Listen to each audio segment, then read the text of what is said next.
Alright, what's good, folks? It's your boy Akeen here to talk about the Washington State Cougars for the 2016 college football season.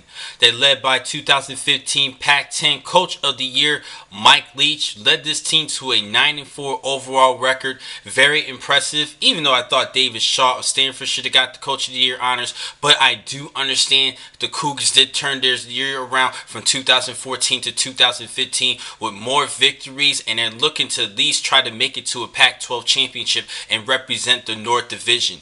Now, they do have the return of quarterback Luke Falk, who did pass for 38 touchdown passes while just throwing 8 interceptions with over 4,400 yards through the air in that air raid offense. Now, me personally, I think they need to try to utilize Gerald Wicks, the running back, who did average 5.7 yards per carry with just over 500 yards rushing this past season on just 107 carries. I think they need to try to run the football just a little bit more, just to spread off that offense a little bit. I think that Wicks is a capable running back who can give you a little bit more carries week after week.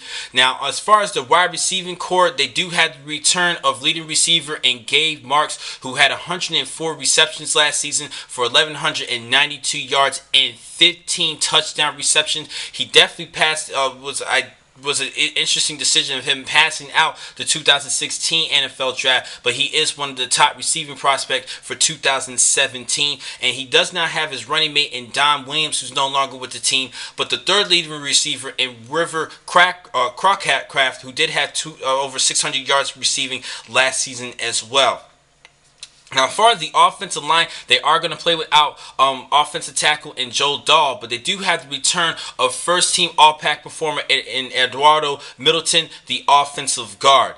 Now, as far as the defensive unit, though, they are going to have to play without both rush ends in Daryl Paulo as well as Destiny Viallo, but they do have the return of safety Stalum Luani, who had 90 tackles as well as 4 interceptions last season. He was an All Pac-10 performer and other people's boards coming towards the end of the season. Now, it's time for me to take a look at their schedule and their tough matches. On September 10th, they have to deal with Boise State. That is going to be their first test of the season against a good Bronco team. October the 1st against Oregon. This is any game against Oregon in the Pac-12 North could definitely be indications of who will represent the North. It's between Oregon, Stanford. I will put Washington in the mix as a sleeper, and Washington State. October the 8th against Stanford. That is a scare, and it's going to be played at Stanford. October 15th against UCLA, a good South Division team. And on the 25th, in-state rivalry, the Apple Cup against the Washington Huskies.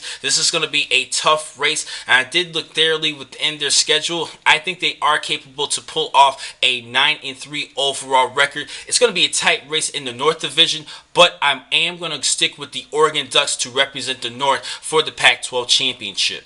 Now, the next time I'm going to catch you guys in will be tomorrow, in which I will start giving you my previews of the South Division for 2016. Thank you for watching this blog. I'm your man, Akeem McCall. Be easy.